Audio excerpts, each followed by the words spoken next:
Salut à tous, ici Audrey, j'espère que vous allez bien. Aujourd'hui, j'ai le plaisir de parler de l'imagination et de la puissance de cet outil mental.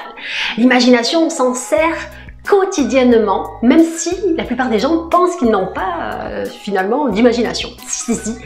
La plupart des personnes s'en servent de manière négative, pour se créer des scénarios catastrophes, pour anticiper des choses qui pourraient arriver, mais toujours de manière négative. C'est rare que des personnes en aient conscience et s'en servent de manière positive.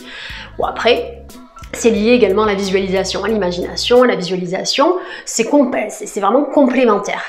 L'imagination, tu as deux sortes d'imagination. Tu as l'imagination créatrice, d'accord, et tu as l'imagination synthétique. On va commencer par l'imagination synthétique. L'imagination synthétique, c'est prendre une idée ou un objet qui existe déjà et modifier cet objet ou cette idée pour pouvoir le faire évoluer et pouvoir travailler dessus. Exemple. Tu as les musiques, tu as une musique par exemple qui date des années 80 ou 90, qui n'a pas plus marché que ça. Et puis en 2020, tu as quelqu'un qui va la remixer, changer peut-être un peu les paroles, changer un peu le rythme, et à ce moment-là, ça va cartonner. Donc cette personne-là a utilisé l'idée originale, d'accord? Donc elle se sert de l'imagination de quelqu'un d'autre, plus elle vient greffer son imagination. Bon, c'est du travail aussi, hein. Derrière elle a créé un morceau, ou elle a créé des rythmes, ou elle a changé les paroles, elle a quand même réfléchi différemment. Et ça a marché. Il en va de même pour un livre. Tu as des livres qui ne se vendent pas, et en changeant le titre, ils vont te mettre un titre qui cartonne au box-office, ça va marcher. Et ça s'appelle l'imagination synthétique. Et nous, on s'en sert assez souvent de l'imagination synthétique. C'est par exemple avant de monter dans ta voiture, donc tu connais ta voiture, tu sais où elle se trouve, donc tu imagines dans ta tête que tu es dans ta voiture en train de conduire.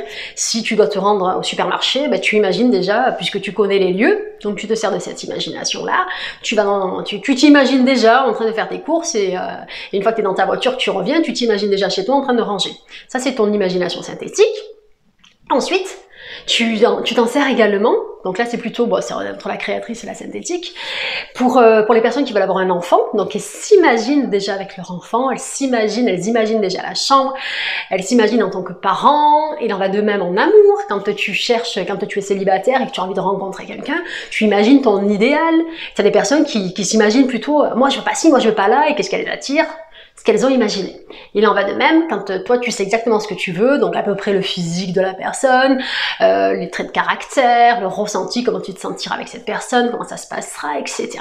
Et ça, c'est encore une fois, c'est par le biais de ton outil mental de l'imagination, par des images mentales, ça peut être des photos que tu te crées dans ta tête, des sensations, des ressentis. C'est en lien, tu peux te servir de la visualisation. J'ai fait une vidéo sur la visualisation créatrice, je te mets le lien juste là, si tu ne l'as pas vu. Et c'est vraiment intéressant et c'est un sixième sens finalement, notre imagination. Tu as 5 sens et l'imagination c'est notre sixième sens. C'est lié à notre intuition aussi. Et c'est important de développer, de voir au-delà de nos 5 sens. Vraiment, mais de voir au-delà de nos 5 sens et de s'imaginer les meilleurs scénarios possibles. Et ne pas s'imaginer les pires scénarios. On va parler maintenant de l'imagination créatrice. Alors l'imagination créatrice, c'est quelque chose qui n'existe pas encore, qui existe dans ta tête ou dans la tête d'une autre personne. Et cette personne a l'image finalement de la fin. Elle sait exactement ce qu'elle veut faire, d'accord? Elle ne sait pas encore comment ça va se dérouler, tu ne sais pas encore ce qui va se passer, mais c'est clair dans ta tête, ça va se passer. Par exemple, Monsieur Walter Disney voulait un parc d'attractions, mais ça faisait avant même qu'il existe, peut-être 20 ans avant, il s'imaginait déjà ce parc d'attractions, il s'imaginait déjà plein de choses dans sa tête, même si dans son premier emploi, faut le savoir, il avait été viré pour manque d'imagination. Bon, la personne qui a fait ça, je pense qu'elle s'en est mordu des doigts toute sa vie. En tout cas, ce monsieur a fait ce qu'il a dit dans sa tête. Il s'imaginait un parc d'attractions immense et propre. Il voulait que ce soit propre parce que les week-ends, il partait avec sa fille en fait se balader dans les fêtes foraines et il trouvait ça sale. Et il trouvait ça pas très accueillant.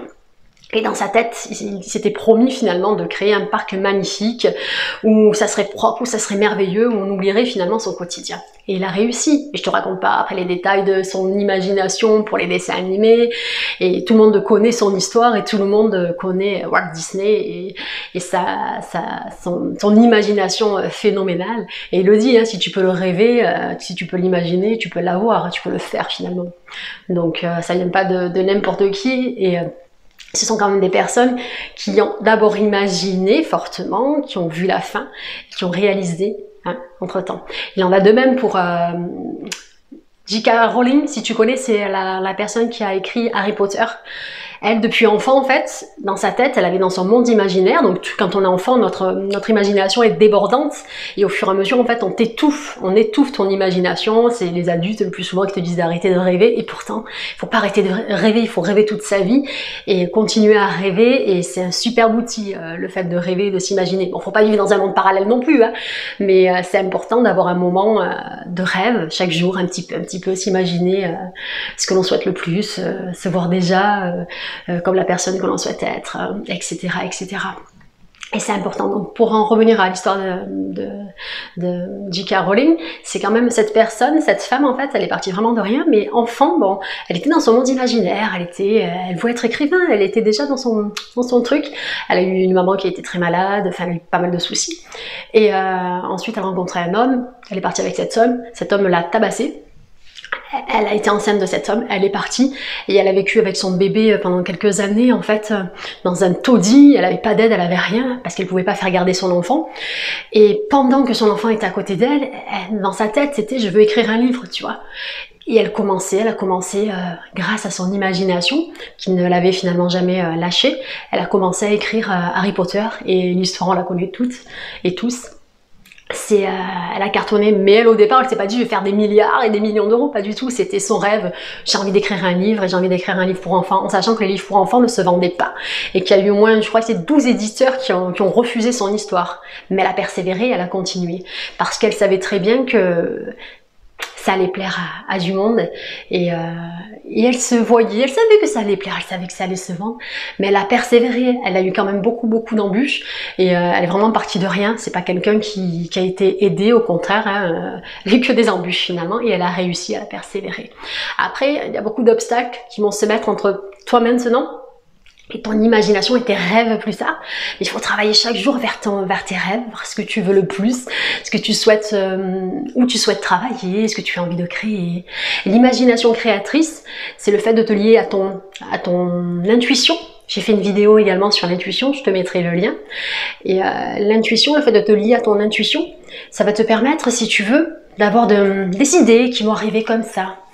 Et ce qui est pas mal, le fait de te lier à ton intuition, donc c'est plutôt le soir, c'est d'avoir toujours un cahier, un stylo. Et quand il y a une idée comme ça qui t'arrive, ou une envie, ou un truc tu sens que tu peux le faire, eh ben note, écris, parce que c'est pareil, l'écriture, ça a un pouvoir énorme.